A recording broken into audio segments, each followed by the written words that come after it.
the future so bright that I gotta wear shades? Or am I about to blow so much sunshine that we're all going to need a little bit of extra UV protection? This is KD Drummond of bloggingtheboys.com, and I'm here to discuss with you the top 3 road games on the 2012 Dallas Cowboys schedule. Obviously, we're going to start off with Week 1 as Dallas travels to face the defending Super Bowl champion New York Giants, September 5th. Wednesday night, opening night for the NFL season. It's going to be fantastic. All the pageantry, all the love, all the commercials are gearing up, and it's just going to be an awesome game.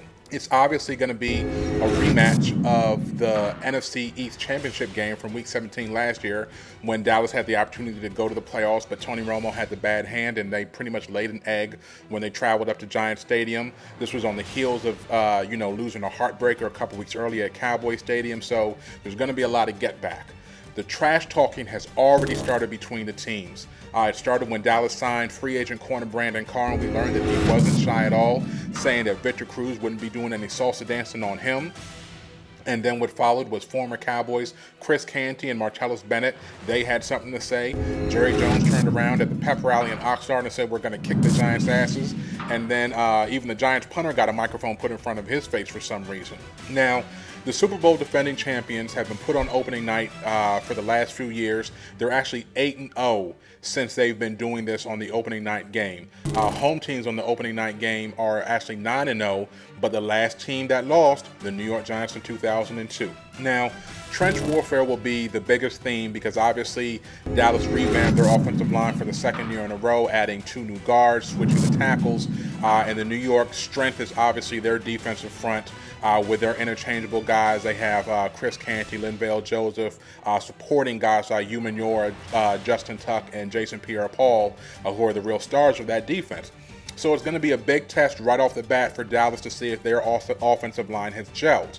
On the flip side, the Giants have a very weak offensive line in most cases, except it seems when they play the Dallas Cowboys. So what will happen in that situation? Unless you've been living under a rock, you know that how these games go. It's a lot of scoring. The total has only been under 53 points once in the last 5 meetings. So I'm really predicting another shootout, but this time I see Dallas opening the season strong, coming out on top with a 34-31 last-second victory. You know, I got my fingers crossed, but I actually do see some things that Dallas has that matches up well against New York. That leads us to Week 6. Baltimore Ravens. Dallas is going to travel to M&T Bank Stadium. Now, will they be facing the AFC's best? I don't know if you saw what I saw last season, but Baltimore looked like they were really primed to be that team, and they should have beaten New England and earned that trip to the Super Bowl.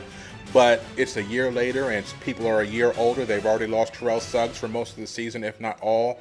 Ray Lewis and Ed Reed are getting old, so it's questionable about how much impact they can have. They lost some more of their linebackers. They did make some nice draft picks. An interesting battle that I'm going to want to see played out is going to be the cornerbacks. Obviously, they won't face each other, but Ladarius Webb and Brandon Carr, to my estimation, were the 2 best free agents on the market last year. Webb was obviously restricted free agent, so you would have had to give up draft pick compensation to get him. But I think he's actually the only cornerback that I would have wanted ahead of Brandon Carr. Now, another interesting matchup is going to be the running backs. You have Ray Rice for the Baltimore Ravens and DeMarco Murray for the Cowboys. And obviously, Ray Rice is one of the few featured backs in the NFL.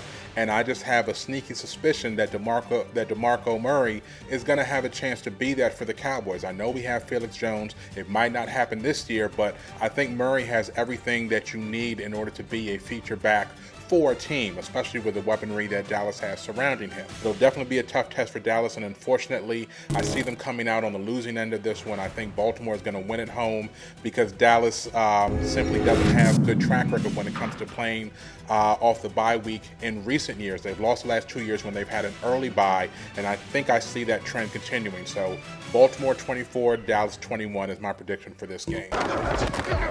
Finally, that brings us to Week 10 as Dallas travels to Philadelphia on November 11th.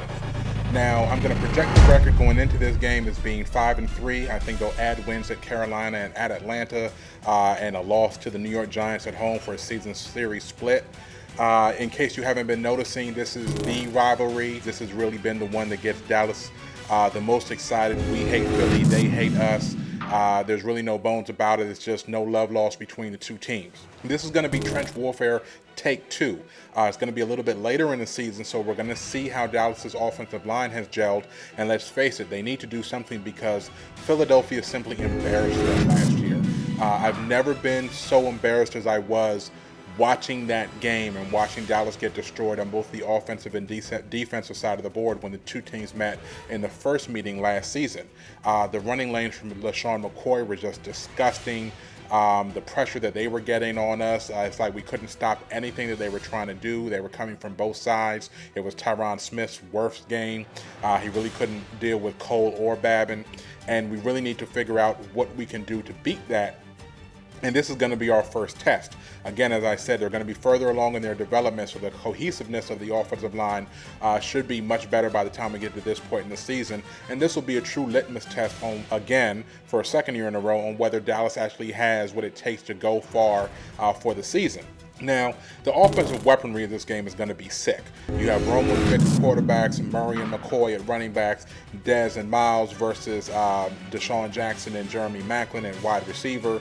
This is just going to be a smorgasbord of offense. So, grab your knife and fork and just dig on in. For this game, I think Philly is going to end up being on top 27-21. So stay tuned. This is KD Drummond of bloggingtheboys.com and SB Nation Dallas. Make sure you subscribe to our YouTube channel, SBN, Blogging the Boys, also SB Nation, SBN NFL, you name it, we have the channels. Make sure you tune us in. Salute.